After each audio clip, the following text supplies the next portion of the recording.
أعوذ بالله من الشيطان. بسم الله الرحمن الرحيم.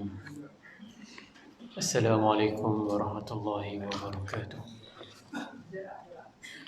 الحمد لله وبه نستعين ولا عدوان إلا على الظالمين.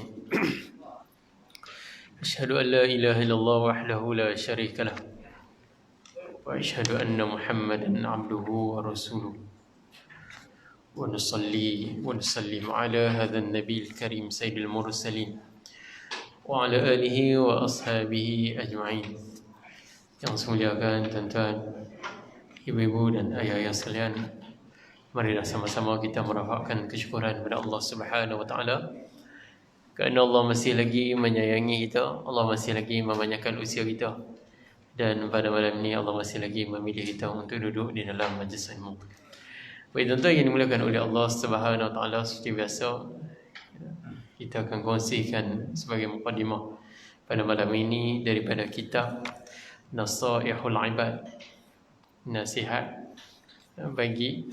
bagi hamba-hamba, fi bayan al-fal munabbihati ala isti'dad li yaumil ma'ad. Nasihat bagi hamba pada menerangkan lafaz-lafaz yang perlu diberi perhatian untuk persediaan pada hari kiamat.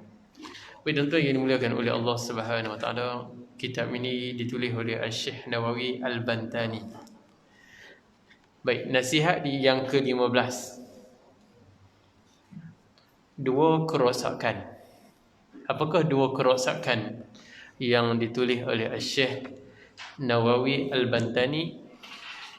Dibawakan tentang sebuah ataupun sepotong ayat Al-Quran yang berbunyi a'udzubillahi minasyaitonirrajim, zaharal fasadu fil barri wal bahr. Artinya telah nampak kerosakan di darat dan juga di lautan. Dan Abu Bakar radhiyallahu anhu dalam menghuraikan ayat ini, maka dibawakan Syekh Nawawi Al-Bantani dibawa tentang apa yang dikatakan oleh Sayyidina Abu Bakar Siddiq radhiyallahu anhu, mengatakan bahawa al-barru huwa lisan wal bahru huwa qalb.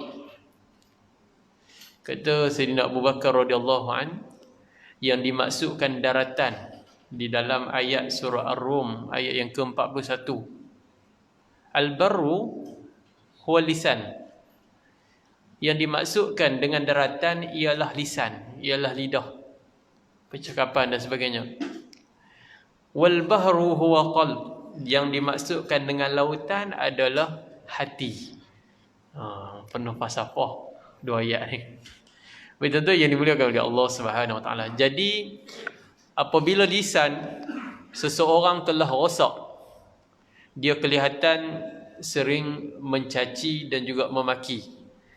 Jadi kalaulah lisan kita ataupun lidah kita ini rosak, maka kita mudah mencaci ataupun memaki hamun orang. Yang tu yang dijelaskan di dalam kitab inilah. Jadi tuan-tuan yang dimuliakan oleh Allah SWT, mudah-mudahan lidah kita hari ini alhamdulillah masih lagi tak rosak. Dia juga boleh melukai hati orang ramai. Dengan bila mana lidah itu rosak, maka dia akan melukakan ramai hati, ramai orang. Dia akan lukakan orang ni, dia akan lukakan Pak Long ni, Pak Cik ni, Pak Ngoh ni, semuanya dia lukakan habis. Dikira senang cerita dia, kalau orang jumpa dia, dia mau cabut lari lah. Tak mau jumpa orang macam ni, sebab sakit hati jumpa dia. Itu tandanya lidah itu telah berlaku kerosakan. Jadi suka menyakiti hati orang. Dalam dunia ni tuan-tuan, ibu-ibu dan ayah sekalian, ada ke tidak orang yang macam ni? Harap-harap bukan kita lah. Jadi kalau orang lain, kita sedap lagi lah nak cerita. Tapi kalau orang kata kita ini tak best ni. Dalam hidup ini, mesti kita akan jumpa orang yang macam memang tak senang lah dengan lidah dia ni. Kalau dia main ni, elok cabut, lari dan juga sebagainya. Ketahuilah, jika ada satu sifat yang macam tu, maka sesungguhnya lidah itu telah berlaku kerosakan. Dan apabila hati seseorang telah rosak, contohnya dengan sifat riak, para malaikat akan menangis kerana menyesali akan semua perbuatannya. Jadi kalau hati itu rosak, yang macam mana? Yang boleh menyebabkan seseorang itu ada sifat ataupun sikapnya sikap riak, dan juga sebagainya, sombong, menunjuk, takabur dan sebagainya itu. Jadi tuan-tuan yang dimuliakan oleh Allah SWT, wa na'udzubillahi min zalik. Kita minta kepada Allah agar hati kita dan juga lisan kita tidak rosak. Kalau lidah rosak, kita melukakan ramai hati orang, melukakan, mencaci maki orang dan sebagainya. Itu tandanya lidah kita rosak. Tapi kalau hati kita rosak, dia mudah timbul tentang sifat-sifat yang tak baik, takabur, riak dan juga sebagainya. Jadi tuan-tuan yang dimuliakan oleh Allah SWT. Jadi kata Syekh Nawawi Al-Bantani, di antara hikmah manusia, iaitu memiliki satu lidah, adalah agar menjadi peringatan baginya supaya tidak berbicara kecuali tentang perkara-perkara yang mengandungi kebaikan. Itu antara hikmah. Ada satu lidah. Supaya apa? Supaya membicarakan tentang benda-benda yang baik. Membicarakan tentang benda-benda yang baik. Jadi tuan-tuan yang dimuliakan oleh Allah SWT, itu antara hikmahnya. Dan di antara pendapat yang lain juga mengatakan bahawa kalimah yang lain ialah agar lisan boleh berzikir apapun bahasa untuk menyebut yang Maha Esa, iaitulah Allah Subhanahu Wa Taala. Ya, sebab apa? Yang satu lagi hikmah dia sebab diberi satu lisan, dan juga lisan itu diberi oleh Allah Subhanahu Wa Taala agar boleh berzikir dengan apa sahaja bahasa. Apa sahaja bahasa boleh berzikir kepada Allah Subhanahu Wa Taala. Jadi tuan-tuan yang dimuliakan oleh Allah Subhanahu Wa Taala, demikian juga hikmah diciptakan satu hati. Tadi satu lidah, ni satu hati pula. Apakah hikmah di sebalik satu hati ini di dalam diri manusia? Berbeza dengan telinga dan juga mata. Jumlahnya ada dua. Hati ada satu. Hati ada satu. Dan juga lidah ada satu. Tapi telinga ada dua. Dan juga mata juga ada dua. Jadi apa hikmahnya hati ada satu sahaja? Jadi baik tu apa? Kalau lah seorang tu dia nak tambah seorang lagi isteri, memang isteri dia marah lah sebab hati tu ada satu saja. Kalau hati tu ada empat, isteri mungkin tak marah, saya rasa. Jadi tuan-tuan yang dimuliakan oleh Allah SWT, itu saya merepek saja. Jadi kita kembali pada cerita ni. Baik. Kalau kita tengok di situ, jadi dijelaskan lagi bahawa itulah sebabnya keperluan mendengar dan juga melihat lebih banyak. Perlunya mendengar lebih dan juga melihat juga pastikan lebih. Itu yang di antara hikmah yang diciptakan mata dan juga telinga itu dua. Jadi banyak daripada lidah dan juga banyak daripada hati. Hati satu, lidah satu, tapi mata dua, telinga dua, banyak melihat dan juga banyak mendengar. Itu antara hikmahnya. Sebab keperluan, sebab keperluan untuk mendengar, melihat lebih banyak daripada keperluan untuk bercakap. Jadi kalau cakap ini tak banyak keperluan. Tetapi melihat dan mendengar itu lebih banyak keperluannya. Jadi tuan-tuan yang dimuliakan oleh Allah Subhanahu Wa Taala, adapun hati disamakan oleh Abu Bakar As-Siddiq radhiyallahu an dengan lautan kerana memiliki persamaan sifat luas, iaitulah tentang kedalamannya. Jadi hati ini bersifat luas, dalam sangat dan juga sebagainya. Jadi kalau kita tengok hati ini pun, kalau tengok hati dengan mulut pun tak sama juga. Hari ini cakap lain, esok cakap lain. Hari ini cakap lain tapi hati cakap lain. Esok hati cakap lain, mulut pula cakap lain.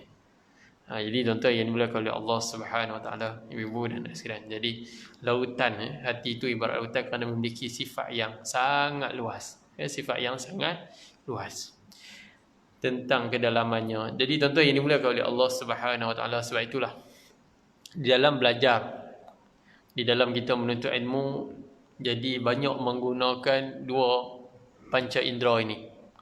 Yang pertama mata dan yang kedua adalah telinga. Yang tu dia lah. Yang tu yang kita boleh ambil daripada pengajaran, daripada apa yang kita belajar pada malam ni.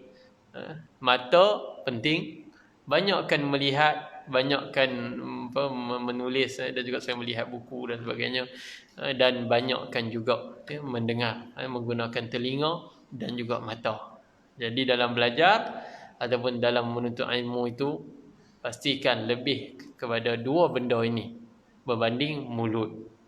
Ada orang kadang-kadang dia nak belajar juga, tapi dia dengan tok guru dia sama-sama duk bertelingkah. Dia tak puas hati dengan tok guru dia. Kira nak berkelahi saja dengan tok guru dia. Ini pun problem juga.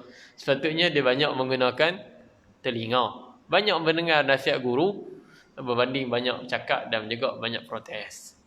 Jadi tuan-tuan yang dimuliakan oleh Allah Subhanahu Wa Taala, ibu-ibu dan yang sekalian, dan juga begitu juga telinga dan juga mata. Mata banyak melihat benda-benda yang kebaikan yang boleh menyebabkan kita menambahkan ketakwaan kepada Allah Subhanahu Wa Taala, dan juga gunakanlah mata untuk banyak belajar.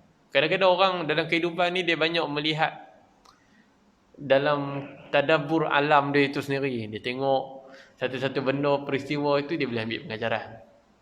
Dia tengok ini boleh ambil pengajaran. Sebab apa? Sebab dia belajar dengan mata. Dia belajar melalui dengan mata. Ada orang kadang-kadang dia melihat saja, dia dah dapat dah pengajaran hari tu. Ada orang kalau dia tengok, kepala dia pergi ke lain. Cerita saya nak murid saya lah. Dia tengok kita pun ingat dia dapat dah kot. Rupanya kepala dia pergi ke lain. Entah mana dia pergi mana, tak pernah ke mana apa, Allah Alam. Lepas tu dia tanya-tanya balik, ustaz tanya dia kata. Dia pun tak perasan. Ada yang jenis telinga. Ada juga anak murid yang jenis dia kira mata dia duduk macam tu, tapi dia dengar. Itu saya tabik anak murid saya yang dekat sekolah tu lah. Dia boleh cerita balik apa yang kita cakap banding dengan member dia tadi. Member dia tadi dia punya mata duk tengok kita, tapi kepala boleh. Tapi dia punya mata dia pejam, tapi apa yang saya sampaikan dia boleh ingat. Jadi tuan-tuan yang dimuliakan oleh Allah Subhanahu Wa Taala, yang tu di dalam pengajaran kita menggunakan mata dan juga telinga. Bagaimanakah kita nak menggunakan mata dan juga telinga? Banyakkan menggunakan mata dan juga telinga ke arah kebaikan berbanding menggunakan satu benda yang satu ini, banyak berbicara dan juga sebagainya, dan kemungkinan bicaranya itu bicara yang tidak bermanfaat. Wallahu a'lam bishawab. Itu sebagai mukadimah kita pada malam ni. Sebab oleh kerana itulah, marilah kita tengok muka surat 106.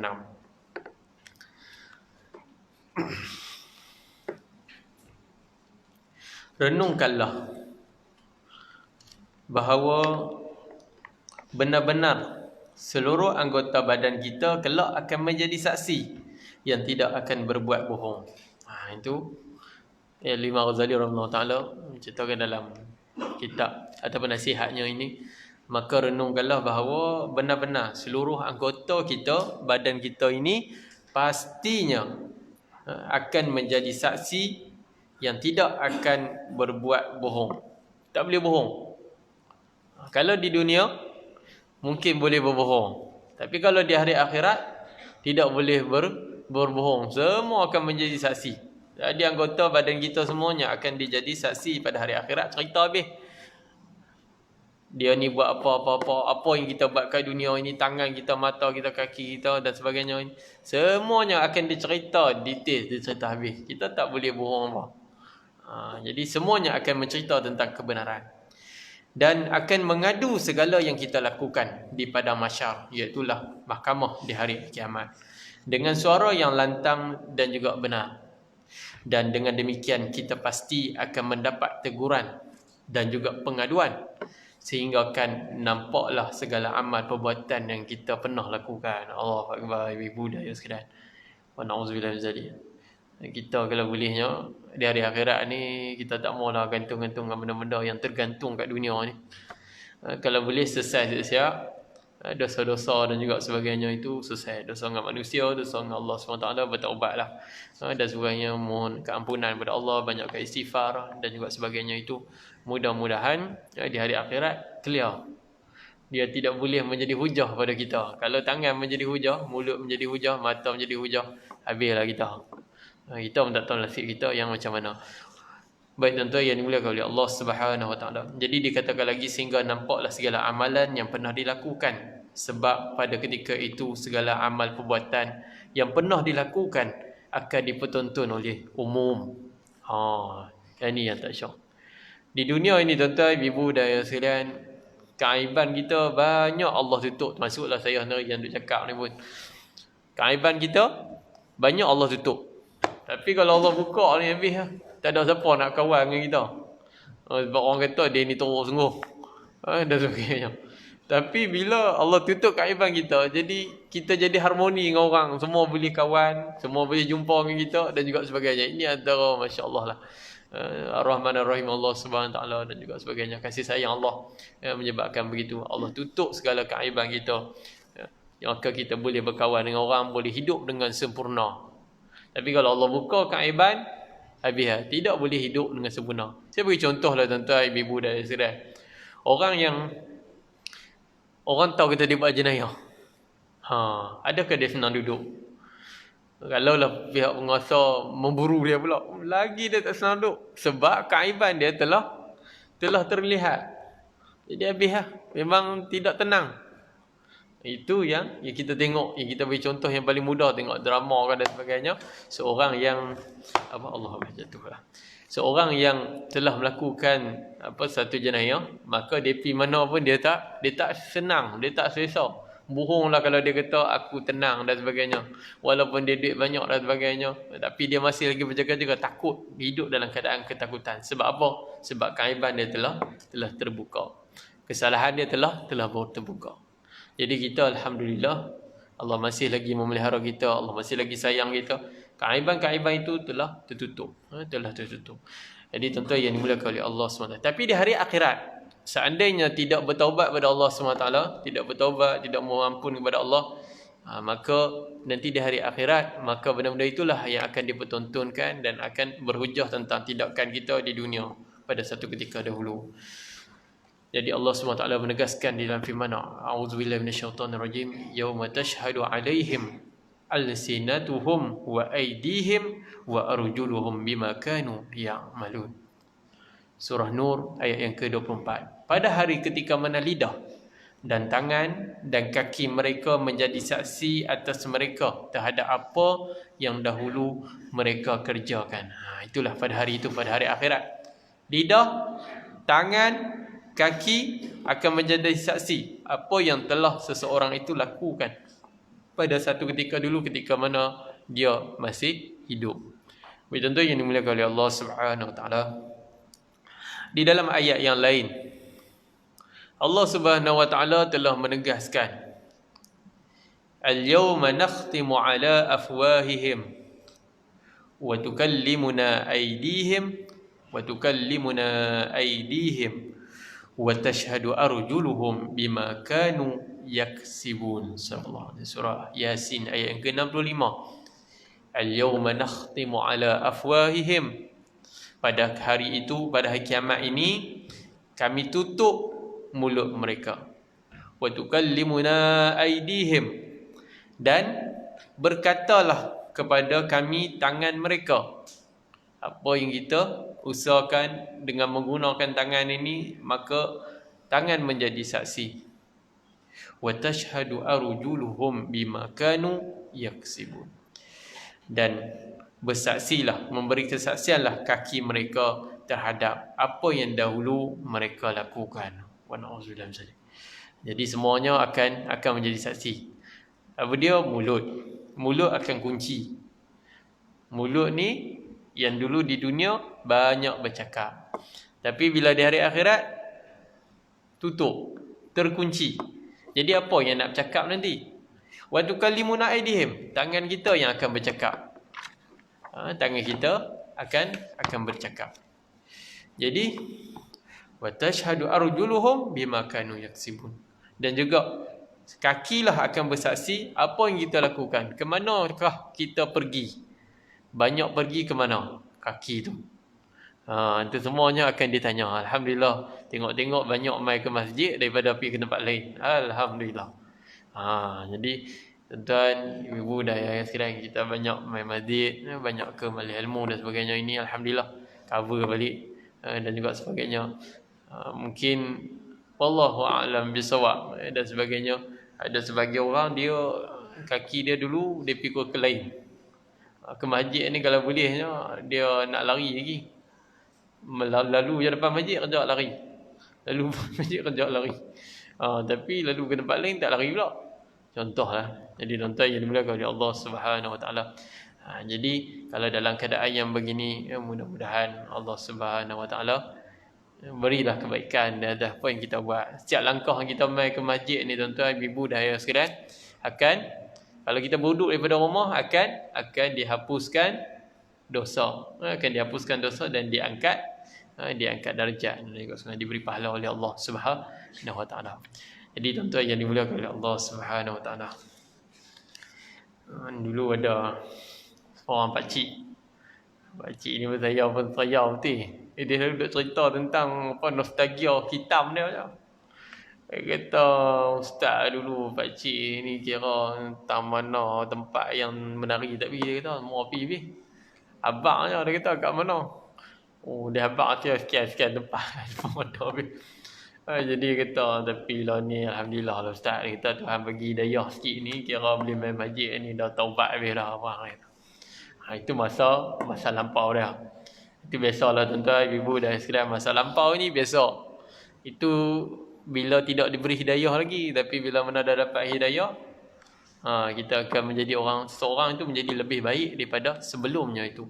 Sebelumnya mungkin dia ada kisah silam dia. Tapi bila mana Allah bagi hidayah pada dia buat lebih baik pada kita. Jadi tuan-tuan yang dimuliakan oleh Allah Subhanahu Wa Taala, ibu dan ayah sekalian. Kemudian diceritakan lagi tentang oleh kerana itu, wahai umat manusia yang dhaif, jaga dan peliharalah segala anggota tubuh, terutamanya 7 anggota badan. Itu dikatakan. Wahai umat manusia yang dhaif, jaga dan peliharalah 7 anggota tubuh itu, 7 anggota badan itu. Surat 108, sesungguhnya neraka Jahannam mempunyai 7 pintu. Yang setiap pintu telah diatur dan disediakan untuk memasukkan umat manusia yang berbuat kesalahan. Jadi neraka Jahannam yang mempunyai 7 pintu ini akan diaturkan kepada manusia yang membuat kesalahan. Dan mereka akan dimasukkan di sana, tiada yang lain melainkan orang yang melakukan kemaksiatan dan kedahakaan kepada Allah SWT. Jadi neraka ini dia tak masuk orang yang baik-baik. Biasanya orang yang derhaka dan juga orang yang buat maksiat dekat dunia. Jadi yang itulah dia pergi dulu. Jadi itu dah. Jadi tempat baik, tempat bagi orang yang buat baik. Innal abrara lafi na'im wa innal fujjara lafil jahim. Orang yang baik bagi mereka itu mendapat kenikmatan. Dan orang yang derhaka ataupun orang yang melakukan kesalahan, bagi mereka jahim, neraka dan juga sebagainya. Jadi beza dua orang yang karakter yang berbeza. Orang yang baik ke sini, orang yang tak baik ke sini. Jadi tuan-tuan yang dimuliakan oleh Allah Subhanahu Wa Taala. Jadi kadang-kadang kita pun tak tahu. Kita rasa diri kita baik. Tapi orang lain tengok kita tak baik. Bila dapat sesuatu benda, satu otas lah tu kita nak tanya pandangan apa orang terhadap diri kita. Mula-mula kita dengar baik, sedap je kita seronok dengar. Tapi dia buah yang kedua tu yang tak sedap dengar. Dia cerita segala keburukan kita, apa yang dia tak puas hati, mau dia buah habis. Ini tak syok. Jadi tuan-tuan yang dimuliakan oleh Allah Subhanahu Wa Taala, ibu dah ya sekalian.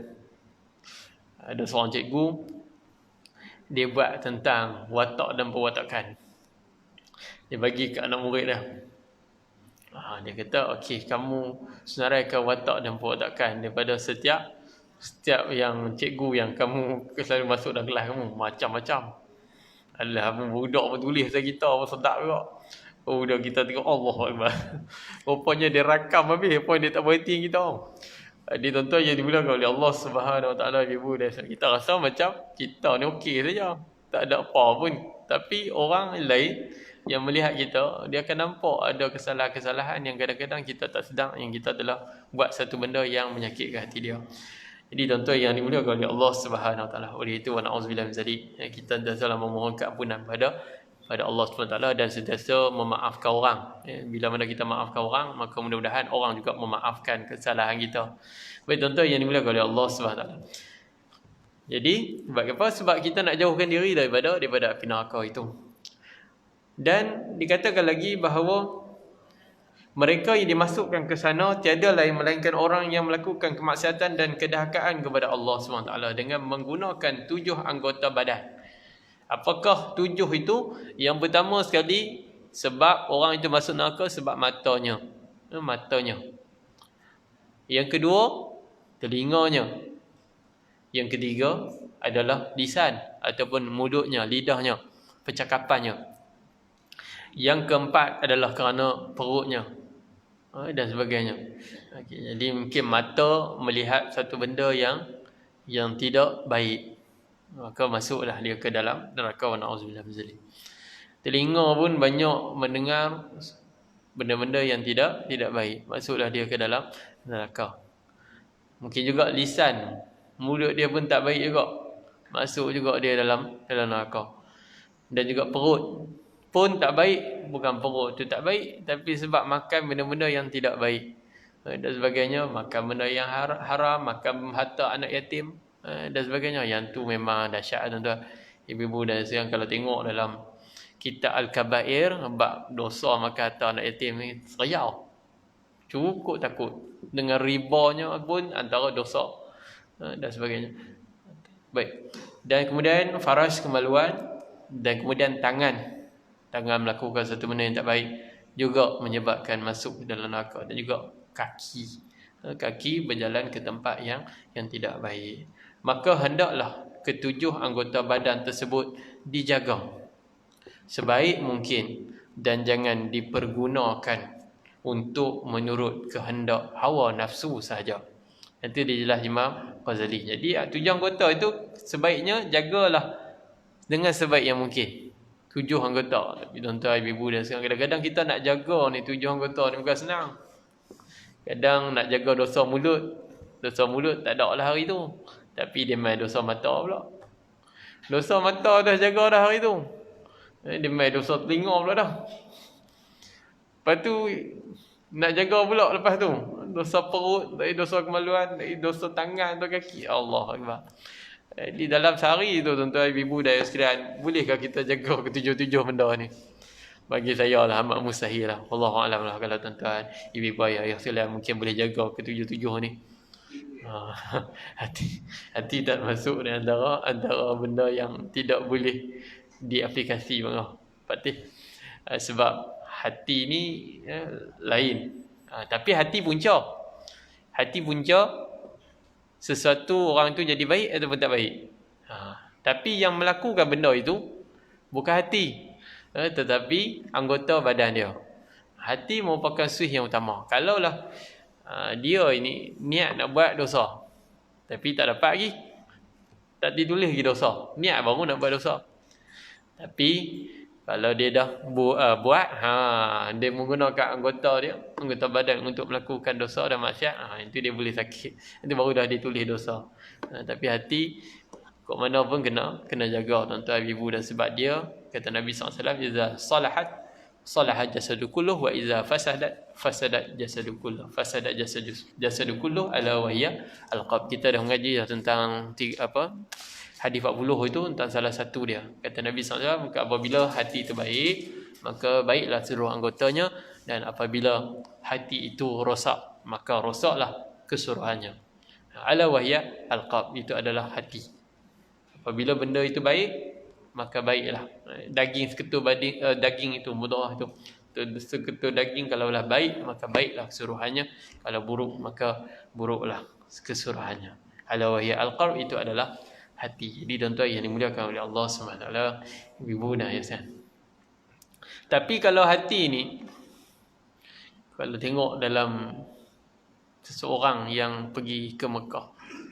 Wallahu a'lam bissawab, sebab lupa nak bawa pula tentang kaum sahabat radhiyallahu anhum berkaitan tentang orang yang berniat melakukan dosa. Saya rasa dah cerita aku dekat sini, kada lagi. Lupa dah. Dalam para sahabat dalam mentafsirkan hadis dan juga Al-Quran, maka dalam kalangan mereka menyebut tentang orang yang pergi ke Mekah, maka jaga juga tentang hati dia. Kalau dia niat buat dosa, maka dia juga akan mendapat balasan. Tempat lain kalau niat tak dapat lagi dosa, katakan dekat di Taman Sejahtera, niat nak buat satu-satu dosa, tak buat lagi, tak ditulis.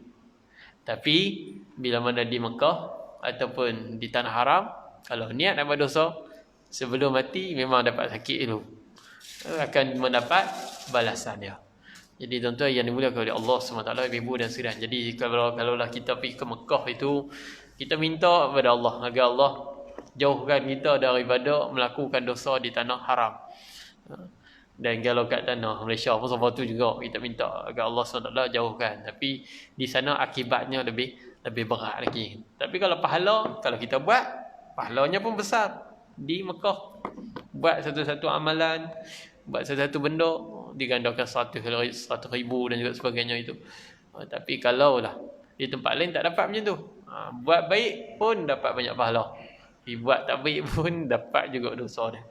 Jadi tuan-tuan yang dimuliakan oleh Allah Subhanahu Wa Taala, ibu dan ayah sekalian, yang tu dia dalam menjaga 7 anggota daripada melakukan dosa ini. Baik tuan-tuan yang dimuliakan oleh Allah Subhanahu Wa Taala, oleh kerana itu ketujuh anggota badan perlu sekali dipelihara demi keselamatan diri. Orang kadang-kadang dia berat keselamatan dia di dunia saja, cukup dia jaga. Jadi keselamatan di hari akhirat dia tak jaga pula. Jadi dunia dan akhirat ini kena safety first lah orang kata. Jadi kena kedua-duanya ada keselamatan, dunia dan hari akhirat. Apa benda saja kita buat di dunia, kadang-kadang kita selamat, kita juga nak di akhirat selamat. Ada orang dia buat dosa dekat dunia, dia selamat, tapi akhirat pula tak selamat. Dua alam yang berbeza. Jadi sebab itulah Al-Imam Ghazali rahimahullah ta'ala menjelaskan bahawa ketujuh anggota badan perlu sekali dipelihara demi keselamatan diri. Dan hendaklah kita merenung dan memerhatikannya hingga dapat menjaga sesuai dengan apa yang digariskan oleh syariat Islam, sehingga kita benar-benar dapat suci daripada noda dan juga dosa. Adapun cara menjaga ketujuh anggota tersebut ialah dengan mengikut huraian ataupun perbahasan yang terkandung dalam buku kecil ini. Nanti kita akan tengok macam mana cara nak memelihara mata, telinga, lisan, faraj atau kemaluan, tangan dan juga kaki. Jadi macam mana kita akan tengok nak menghindari daripada dosa, nak memelihara ni nanti akan dihuraikan. Dan tujuannya agar kita dapat selamat daripada neraka jahanam yang amat kejam dan tergolong dalam kalangan zumratul muttaqin, tergolong dalam kalangan orang yang jujur dan juga orang yang soleh. Jadi tuan-tuan yang dimuliakan oleh Allah Subhanahu Wa Taala, ibu-ibu dan ayah-ayah sekalian, mudah-mudahan kita tergolong di kalangan orang yang soleh sekiranya kita dapat menjaga mata kita, telinga kita, lisan kita, perut, faraj, tangan dan kemaluan. Pada hari ini tadi kita dah ceritakan berkaitan mukadimah kita dengan 3 benda ini. Yang pertama, mata, banyakkan bila mana buat kebaikan ataupun menuntut ilmu, banyakkan menggunakan mata. Dan juga telinga, banyakkan mendengar. Banyakkan mendengar. Kadang-kadang kita nak berkawan dengan orang, kita ni bukan banyak mendengar, tapi banyak menggunakan lidah. Kawan kita pun tak seronok dengan kita dan sebagainya. Dia kata dia ni banyak sembang daripada mendengar apa yang aku cakap. Lagi dia pun tak mau kawan kita. Dan juga lisan, jagalah mulut ataupun lisan itu sendiri. Wallahu a'lam bissawab. Sampai dekat itu dulu untuk pada malam ini. Mudah-mudahan apa yang kita sampaikan dapatlah kita mengambil tibar dan juga pengajaran. Mudah-mudahan kita dapat amalkan, terutama diri saya dan tuan-tuan, ibu dan ayah sekalian. Wallahu a'lam bissawab. Aku lihat jawab. Assalamualaikum warahmatullahi wabarakatuh. بسم الله الرحمن الرحيم الحمد لله رب العالمين والصلاة والسلام على أشرف الأنبياء والمرسلين وعلى آله وأصحابه أجمعين اللهم اغفر لنا ذنوبنا ولوالدينا وارحمهما كما ربونا صغارا وعن المسلمين والمسلمات والمؤمنين والمؤمنات أحياء برحمتك يا أرحم الراحمين اللهم إنا نسألك سلامة في الدين والعافية في الجسد وزيادة في العلم وبركة في الرزق وتوبة قبل الموت ورحمة عند الموت ومغفرة بعد الموت اللهم حو علينا في السكرة والنجاة وعفو عند حساب ربنا آتنا في الدنيا حسنة وفي الآخرة حسنة وقنا عذاب النار اللهم إنا نعوذ بك من البرص والجنون والجذام ومن سيء الأسقام وصلى الله محمد وعلى آله وأصحابه أجمعين والحمد لله رب العالمين تكبير